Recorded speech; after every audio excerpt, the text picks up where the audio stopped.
Thomas Edison Pitch Contest 2021. Presentation by Central Park Owls. Hello, my name is Samantha Guha. Hello, my name is Tommy Quinn. My name is Alejandro Sangster. Together, we make up the Central Park Owls. It's a great honor to participate in the Thomas Edison Pitch Contest. We will start our presentation by giving a small tribute to the great inventor, Thomas Edison. Thomas Edison was born in February 11, 1847 in Milan, Ohio, but grew up in Port Huron, Michigan after the family moved there in 1854. Edison was taught reading, writing, and arithmetic by his mother, who used to be a school teacher. He attended school for only a few months. As a child, he became fascinated with technology and spent hours working on experiments at home. Edison developed hearing problems at the age of 12. The cause of his deafness has been attributed to a bout of scarlet fever during childhood and recurring untreated middle ear infections. He subsequently concocted elaborate fictitious stories about the cause of his deafness.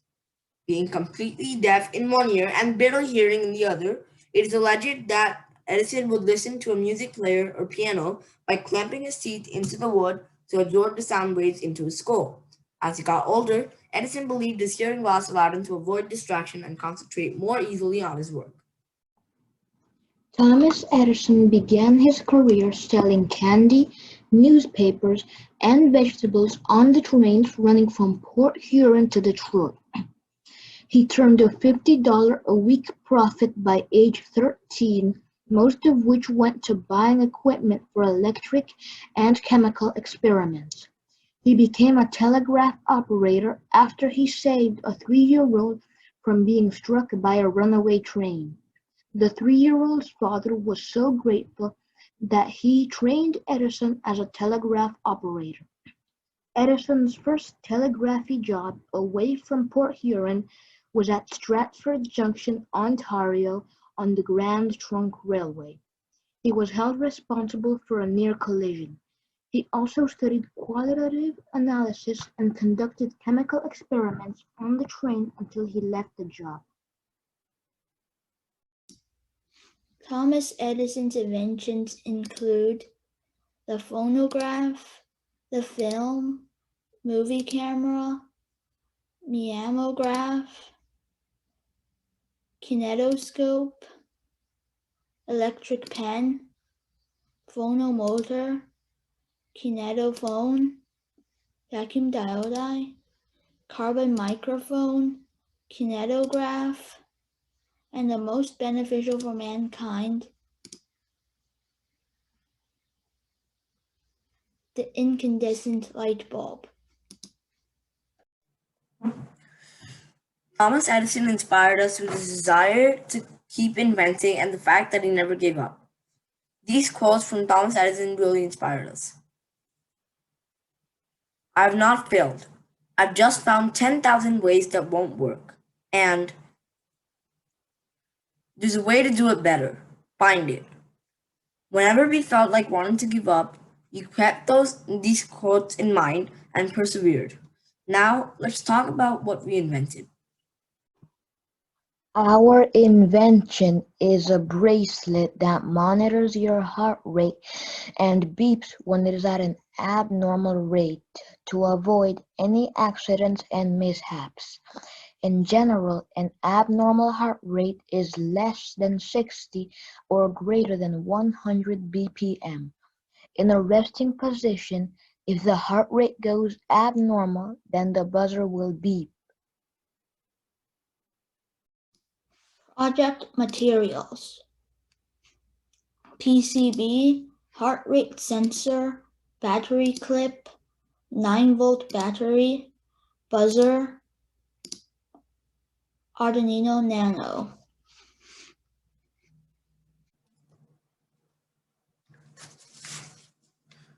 Here is the coding that will control the entire circuit.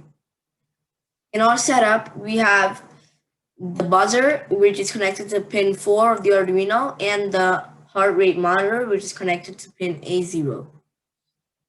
In the void setup, we have the pin mode of the buzzer is output, and since the heart rate monitor is on an analog pin, it's already an input. In our void loop, we have if the value is greater than 120 or less than 70, the digital write will make the buzzer buzz with a small delay, and then we'll make the buzzer sound low and then make it high again. This is our alarm system.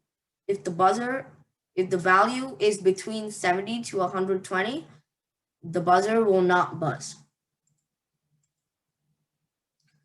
Here's the circuit diagram for the bracelet. As you can see, we have a buzzer and two LEDs connected to the Arduino. We have a 1x2 header pin that is representing our battery connector. We have a 1x3 header pin that is representing our heart rate monitor. Here's the PCB schematic. We tried to make this as small as possible, and this is how small we could get. The estimated dimensions were 37.72 millimeters by 48.26 millimeters. Here's the PCB assembled. We discarded the idea of the LEDs because we couldn't solder them in place. These are the prototypes. We named our product the Hardometer. This is prototype number 1. We did not have the bracelet part yet. Here's our final prototype. Over here you can see we have a wristband and that is secured by Velcro straps. This is how you put it on, and you have to take the heart rate monitor and put it in between your wrist and the bracelet, and then secure the bracelet so it can make contact with your wrist and measure your heart rate. It took us $45 to make the prototype. If we mass produce our product, it will take a maximum of $15 to do it. We will sell our product for $15.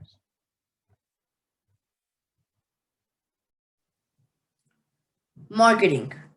Our target audience is global.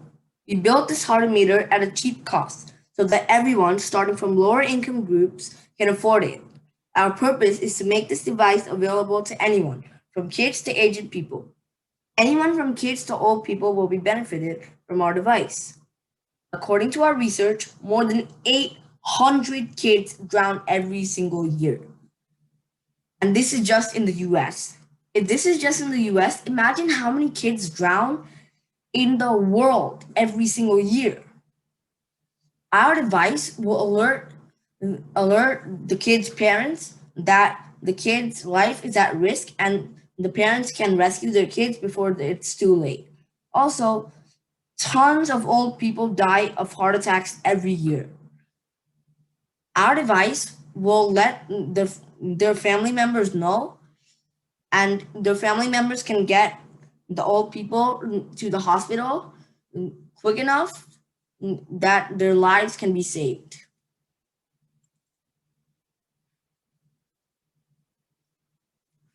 As Thomas Alva Edison once said, "The world owes nothing to any man, but every man owes something to the world."